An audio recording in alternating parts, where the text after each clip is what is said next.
Ну и к другим темам. Муниципальные образования, которые не выполняют план по переселению людей из ветхого жилья, лишатся поддержки республики. Об этом сегодня на встрече с руководителями районов и наслегов сообщил глава Якутии Егор Борисов. Сегодня в ряде населенных пунктов не сданы в эксплуатацию дома еще этапа 2014 года.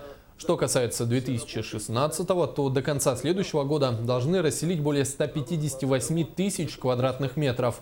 Большой объем работ намечен в поселке Серебряный Бор Нерюнгринского района, где ликвидируют более 30 тысяч квадратов. Мы сейчас планируем, строим мы сейчас 420 квартир. Это 14 площадок застроены уже. Работы ведутся на некоторые, 2 дома идут с опережением графика, у них уже каркас возведен. Все в одном доме, на втором доме каркас возводится уже 3-й этаж.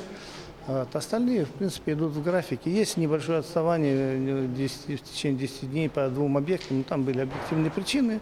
В течение июля месяца они, я думаю, войдут в график. И надеюсь, что до конца года строители нас не подведут, и мы все это реализуем.